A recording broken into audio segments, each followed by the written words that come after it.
आज आपने प्रेस वार्ता बुलाई है, क्या मकसद है इसका? मैं मनोज कुमार, राष्ट्रीय महासचिव, उत्तर प्रदेश प्रभारी, all India community health worker association. आज उत्तर प्रदेश के पूर्ववर्ती जन स्वास्थ्य रक्षकों, स्वैच्छिक स्वास्थ्य कार्यकर्ताओं की बहाली के लिए हमारी संस्था जो लंबे समय से प्रयास करती रही थी, अपनी आवाज़ उठाती रही थी, हमारी आवाज़ के क्रम में वर्तमान मुख्यमंत्री जी के निर्देश और विभागीय मंत्री के आदेश के क्रम में स्वास्थ्य विभाग ने इस मामले में आरंभिक परीक्षण के बाद निदेशालय परिवार कल्याण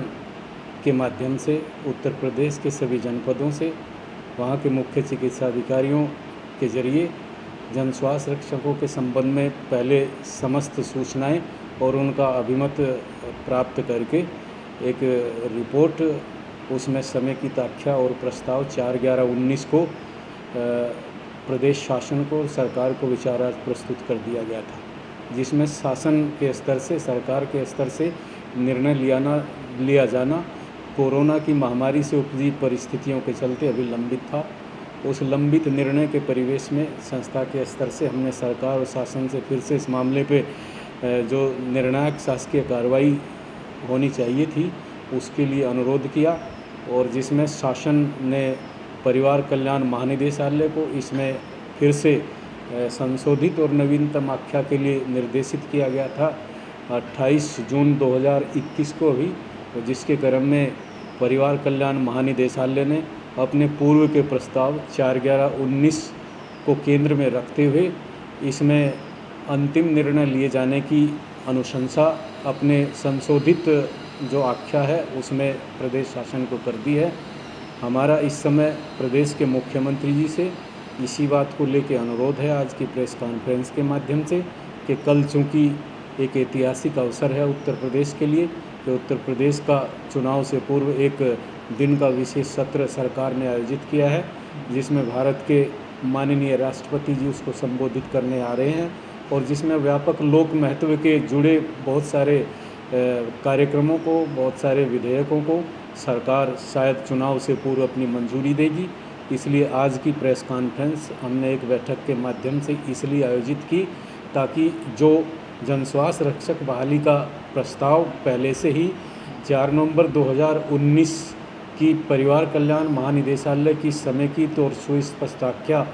के माध्यम से शासन के पास लंबित है, उस लंबित प्रस्ताव पर निदेशालय ने जिस पे अपनी अंतिम आख्या भी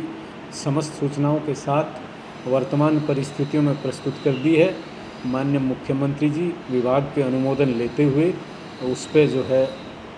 उसी तरह से अपना एक ऐतिहासिक निर्णय दे दे, जैसे हाल ही के दिनों में उन्होंने प्रांतीय रक्षक दल की नियमितीकरण की मांग को पूरा किया, जिसमें वो आंदोलन उनका हमारे साथ से ही चल रहा था, और मुख्यमंत्री जी ने प्रदेश के ग्रामीण क्षेत्रों और नगरीय क्षेत्रों की स्वास्थ्य रक्षा को सुदृढ़ करने के लिए प्रांतीय रक्षक दल को न केवल नियमित किया है बल्कि उसकी नई कंपनियां भी शहरी और ग्रामीण क्षेत्रों में खोले जाने का निर्णय लिया, और साथ ही उसमें महिला जो बटालियंस है उसको भी समाविष्ट करने का उसमें फैसला किया गया है, जो कि वो सुरक्षा के क्षेत्र में, नागरिक सुरक्षा के क्षेत्र में सरकार का एक बड़ा निर्णय रहा है। इसलिए आज हमारा भी प्रदेश के मुख्यमंत्री जी से, विभाग के मंत्री जी से और विभाग के अपर मुख्य सचिव विशेष तौर से उनसे यह निवेदन है, यह हमारा विनम्र आग्रह है कि ठीक प्रांतीय रक्षक दल की भांति पूरे प्रदेश के करोड़ों ग्रामीणों को और छोटे शहरों कस्बों में रहने वाले लोगों को घर घर तक प्राथमिक सेवाएं उपलब्ध कराने के लिए डेंगू, मलेरिया, चिकुनगुनिया और दूसरे जितने भी घातक संक्रामक रोग हैं उनके नियंत्रण अभियान को और कोरोना जैसी महामारी पर एक सफल नियंत्रण पाने के लिए, उसके उन्मूलन के लिए जन स्वास्थ्य रक्षकों को पूर्व के प्रस्ताव जो लंबित है उसके अनुरूप सरकार जो है उनकी बहाली का आदेश जारी करे, ताकि दीपावली पर वो भी बेहतर ढंग से अपनी दीपावली के पर्व को उल्लास के साथ मना सके और सरकार की जय जयकार कर सके। क्या उम्मीद लग रही है आपको सरकार से? अभी तक जो आपकी वार्ता हुई, मुख्यमंत्री से भी आप लोग मिल चुके हैं, क्या रुख आपको लग रहा है? अंतिम समय है, कल विशेष सत्र है, राष्ट्रपति यहाँ पर आ रहे हैं, अगर आपकी बात सुन ली गई और आपका हो गया तो सरकार को कहीं ना कहीं चुनाव में फ़ायदा भी मिलेगा, आप लोग सपोर्ट कर देंगे पूरा। लेकिन अगर मान लीजिए सरकार ने इस आखिरी वक्त में भी आपकी बात नहीं सुनी, तो इसके बाद क्या कोई बड़ा आंदोलन छेड़ने के बाद आप कहेंगे कि कुछ तैयारी इसके बाद होगी? नहीं, मैं समझता हूँ कि इसमें आंदोलन की आवश्यकता नहीं पड़ेगी, क्योंकि इसमें विभाग के स्तर से,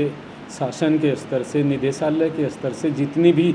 परीक्षण के बाद जितनी जो औपचारिक कार्रवाइयाँ थी वो समस्त पूरी कर चुकी है। और उसके बाद अब जो भी शासन के स्तर से इस मामले में अनुमोदन के उपरांत जो भी आगे की कार्रवाई है वो होनी है, निर्णय लिया जाना है। और इस संबंध में मैं ये भी आपके माध्यम से सभी प्रदेश के कोने कोने में अपने साथियों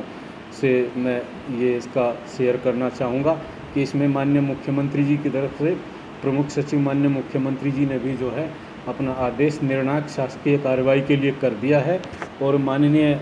मंत्री जय प्रताप सिंह जी की तरफ से भी इस संबंध में निर्देश जो है अभी हाल ही में जारी किया गया है आवश्यक कार्रवाई के लिए, जिसमें 4/11/19 को केंद्र में रख के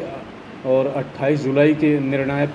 जो रिपोर्ट पर निर्णय लिया जाना है पत्रावली पे, उसके लिए वो भी अपना आदेश विभाग को कर चुके हैं। अब विभाग के उच्च अधिकारियों को इस संबंध में उस प्रस्ताव के अनुरूप केंद्र में उसको रखते हुए एक फ़ैसला लेना है, जिसमें मत स्थिरीकरण के बाद जो कुछ भी उनकी शासकीय कार्रवाई होती है अनुमोदन की, उसको पूरा करके फैसला कराना है। तो चूँकि जो टेक्निकल कार्रवाइयाँ हैं वो पूरी हो चुकी है, सरकार को फैसला उस पर करना ही है। जब एक पत्रावली पे सारी बेसिक कार्रवाइयाँ पूरी हो चुकी है, तो ऐसे मामले में किसी आंदोलन या किसी उसकी आवश्यकता मुझे नहीं लगती है कि कोई होगी। और मुझे उम्मीद है कि जिस तरीके से सरकार एक एक करके चुनाव से पूर्व बहुत बड़ी बड़ी योजनाओं को, बड़े बड़े नीतिगत कार्यक्रमों को मंजूरी दे रही है, तो माननीय मुख्यमंत्री जी भी प्रदेश की स्वास्थ्य आवश्यकताओं को देखते हुए और ख़ास तौर से कोरोना के इस दौरान स्वास्थ्य विभाग से मिली हुई अनुमति के बाद प्रदेश के लगभग 50 जनपदों में हमारे युवा स्वैच्छिक स्वास्थ्य कार्यकर्ताओं ने जिस तरीके से कोरोना नियंत्रण में और कोविड वैक्सीन टीकाकरण अभियान में एक सफल सेवा जो है निःशुल्क रूप से विभाग को दी है, और उसकी प्रशंसाएं भी स्थानीय जिलाधिकारियों, मंडल कमिश्नरों और मुख्य चिकित्सा अधिकारियों के माध्यम से हमको लिखित में मिली है, और जिसका फीडबैक भी एक एक करके शासन को भेजा गया है। मुझे उम्मीद है कि हमारी ऐसी उपयोगिता को देखते हुए हमारे कामों को बेहतर ढंग से ऐसी आपदा में जो हमने किया है, हमारे लोगों ने किया, हमारे साथियों ने किया है, तो उसको देखते मुख्यमंत्री जी निर्णय ज़रूर इसमें लेंगे। सरकार